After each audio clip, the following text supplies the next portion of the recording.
So right now, we're looking at Create a Sim, which is really at the heart of The Sims. This is where you create your characters. You give them kind of any personality you can imagine.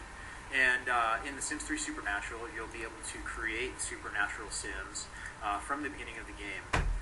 You can see here all the different supernatural character types that you can create, including werewolf, fairy, witch, vampire, and ghost. You can also create occult characters from past packs. And what we're going to do here is we're going to customize a witch character. Wands are at the heart of how witches conduct their magic. And what we're going to do here is we're going to make a character who's kind of like the Wicked Witch of the West. We want to create that classic kind of Wicked Witch character with the pointed cap, and some of the other features that make witches recognizable. So we've got a really huge variety of clothes for witches to wear. And you could create a really modern-looking witch, but like I said, we're going to make this really classic-looking character. We also have a new skin shader, which allows us to give her a really nice, healthy shade of green skin. So we're going to go on the darker shade? Yeah, I think we should really blow it out. Kind of make her crazy looking. So there you go. Now we've got real classic styled witch. And if we wanted, we can elongate the nose and everything. Yeah, to really finish that off too. Exactly. Yeah. So a lot of great opportunities to kind of express yourself and make different kinds of characters. Next, we want to show you how you can customize vampires and some other new Create a Sim options. So we're introducing a lot of new ways to play with vampires. We're also introducing some new ways to customize your characters to kind of be cooler, more impressive vampires. So we've added a new skin shader, which allows you to kind of create or use a grayscale to tint your Sim skin. So you can create like the most pale kind of washed out, afraid of the sun looking vampire. Icy-looking vampire. It's really cool. And then also what we can do is we can make this guy to a really classic character by giving him a real classic full body outfit in the style of maybe of Dracula or a Victorian era vampire. So now he's really ready to haunt everybody, and then he has that kind of classic modern piercing in his ear too to go with everything. So a lot of options here. And then finally we want to show some of the ways that you can customize ghosts in the game.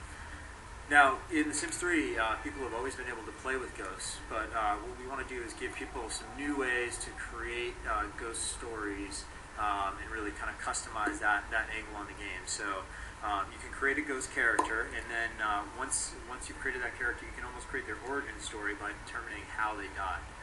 All the different death types from The Sims 3 games are present, including one of the new ones, which is a personal favorite, the jelly bean death. So, and each one will change the color and styling of the ghost in the game. Yeah, and if there was a death type to be had, that would be my favorite too. I want to be dying. It definitely sounds a lot better. Overindulged. Yeah, it sounds a lot better than electrocution or meteor. Yeah.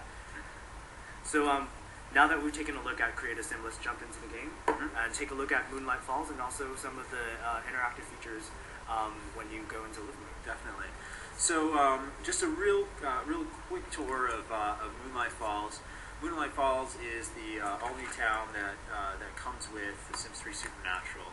And as you can see here, it's actually the evening of a full moon, so we'll get a chance to see how the full moon influences the game and how it drives some of the supernatural Sims to go crazy. And this is Varg's Tavern. Varg's is the werewolf bar where the werewolves will hang out in packs. And so it shouldn't be a place for vampires. Definitely not. No. This is or fairies. Werewolves only, and it's a real cool venue for telling a werewolf story. We're gonna take a quick look at the Gypsy Caravan, which is where you can start your career as a fortune teller and a psychic. And your schools can also come here and get their fortunes told. That's right. Yeah. So some cool interactions can happen inside of the caravan. And then we're going to take just meet some of the family members, including some supernatural Sims you've met before. Hopefully we'll show you a new twist on them. So for some reason, one of the neighborhood zombies is over, and they're eating our garden in front of the house. So she's crazy. Yeah, she is hungry. On the plant. And then let's see, we've got Fairy Mom, and she's hanging out with her daughter. We have a werewolf dad and Salvador. And he has a little girl. It's the like I said, it's the night of a full moon, and werewolves do lose control on the evening of full moons. They're prone to do things like tear up the furniture. They'll be pushed into their werewolf form, and we represent basically all the different age cycles of being a werewolf. Looks like Vivian here has her claws kind of itchy, so she's clawing away at that piece of couch there. Yeah. So really, all the different age ranges for each supernatural are represented. We're going to head over to the graveyard. We're going to meet Imelda. Imelda is a vampire. We haven't shared a lot about vampires yet in Supernatural. She is at the graveyard. She's recently lost a loved one. She's out here mourning. Your typical kind of moody, brooding vampire. But you can tell she's burning up in the sun. Vampires do not like the sun. That's why with the alchemy system, you can create these vampire sunscreen potions, these elixirs. And Imelda can use them. They'll give her a moodlet that protects her from the sun and raises her mood and gives her a super sparkly sheen. So that's just one way you can use alchemy to enhance your game and play with these supernatural characters in new ways. And we just talked about werewolves just now before we took a look at Imelda. And werewolves can hunt for rare ingredients that allow you to use those ingredients to create these elixirs. Yeah, we worked really hard to make sure that all the characters kind of complemented each other, and all the systems really complemented each other. So the werewolf can find things, the alchemy system can create things, all the things that the alchemist or the alchemy skill creates kind of fuel all the supernatural powers, and I really feel like everything fits together nicely in this pack. So well, let's let Imelda continue to have her own thoughts and head over to our main stars of this game. Yeah, so we wanted to reveal some new information about witches. Here we got two witches who live in this household together. Athena is the female witch, and Jack is the male witch. Athena really doesn't like the fact that Jack's trying to become a better witch than she is. So he's been too much of a show off. So witches, like I said, witches use their wands to cast spells. They practice magic to learn new spells. In this case, we're going to enter a spell casting duel, which is a way for two witches to kind of face off and see who has the greater skill. So they have a bit of a rivalry. Let's see how the face off goes. So what'll happen here is the different spells that they've learned they'll use on each other. You'll see them try to defend, and depending on their skill levels, they'll be more or less successful. And these are spells that they learn as they continue to improve. That's right, yeah. Now, we'll show you, after the duel, we'll get a chance to show you some of the other spells that are in the game. It's really broad. It's not only for dueling, there's multi-purpose spell casting. Absolutely. You can for the better or worse of your Sims or your neighbors, you can use magic. So, it looks like Athena won. She's definitely the stronger witch. You can see she has a movement now. She's celebrating the fact that she won a spell casting duel, so she feels great. But she actually has kind of a soft spot for Jack. She wants to smooth things over. So one of the spells that she's learned by practicing her magic is the love charm.